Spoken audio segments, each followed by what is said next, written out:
Sadhguru, I believe that talent is something which is grossly exaggerated in success. When I was in medical school, I used to teach martial art. That was my passion. And every time a Bruce Lee's movie was released, all these school kids would come and join in hordes to martial arts schools. We used to call it Bruce Lee phenomenon. They're gone after 2 weeks. Yes.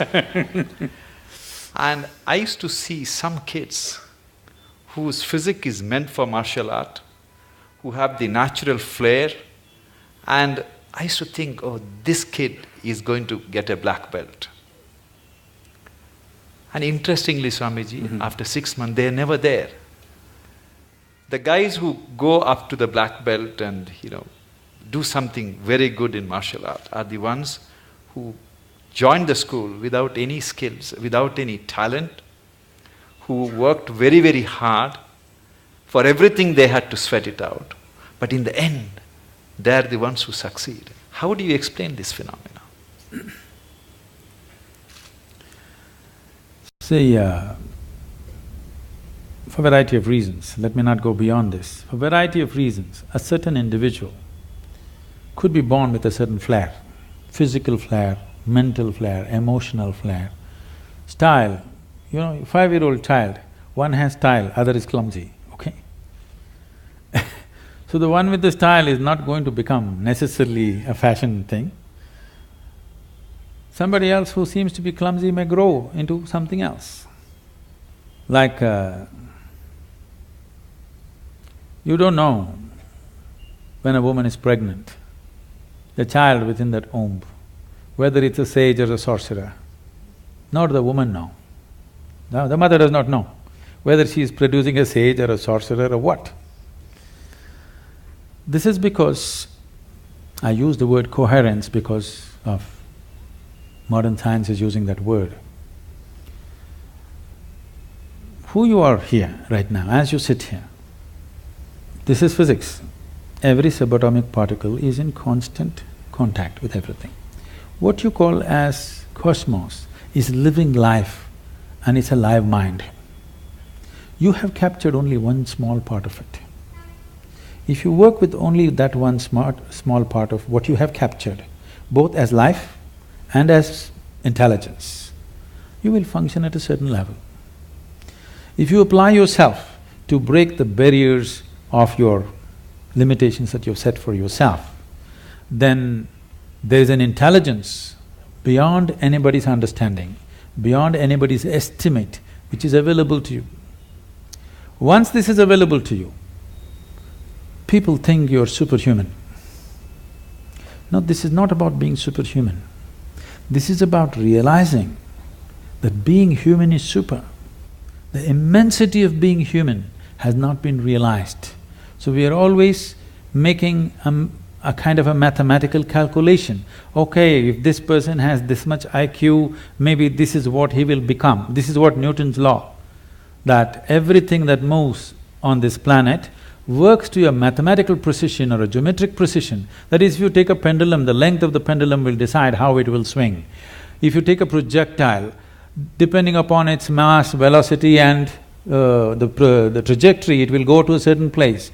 That is not how the cosmos is working, because what you think is physical and not physical is all mixed up within this human being. The physical self, the psychological self, the emotional self, and who you call as myself, the life within you, the fundamental life process, these are all different dimensions. And the innermost core of who you are, which, because all the other words are corrupted, I'll use the word life or just you, what you call as me. This, if you allow it, if you do not identify it with any form, with your physical form or with other different identities what you take on, it has a way of being cohesive or collaborative with everything around. When we say somebody worked hard, all he is trying to do is stretch his boundary of identity, isn't it? He's trying to stretch his boundary. If he succeeds to stretch his boundary, something that was he never thought possible or imagined that is within his competence or capability becomes his. Miraculously, I can show you hundreds of people who come to me, we prepare them for a certain period and then we initiate them. In 24 hours, you will see the shape of their face will change. Genetics are altered in 24 hours' time.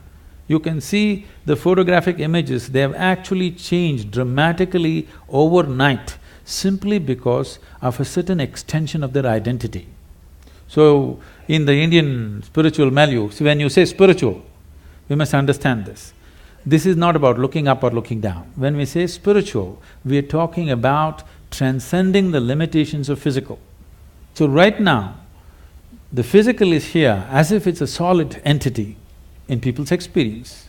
But modern physics is telling you and medical science is beginning to tell you, or if people don't understand, if they just hold their nose for 2 minutes, they understand that they are not an independent existence. It is in transaction, not just in terms of breath. Even on the level of subatomic particles, it's in constant transaction. If this transaction becomes even minutely conscious, suddenly you have immense capabilities that you never thought were possible. Biological identity is the most limiting identity that you have because it limits to the area of your body. Now when you strive, you break this. It doesn't matter in what way you strive. Most people strive in unconscious, unscientific, simply out of striving, they do things. But there are ways to strive scientifically in a proper way. There are tools to strive with specific direction to break the limitations of who we are. If you break this boundary, the subatomic particles are transacting, the intelligence is transacting, only you're missing the whole game. If you don't miss the game, if you are in the game of life, not in the game of thoughts and emotions, you are in the game of life, suddenly just about anything you want you can do, not this or that. I'm saying anything a human being can do, simply if he breaks his barriers. And these barriers are many levels, but the most fundamental thing is the identity.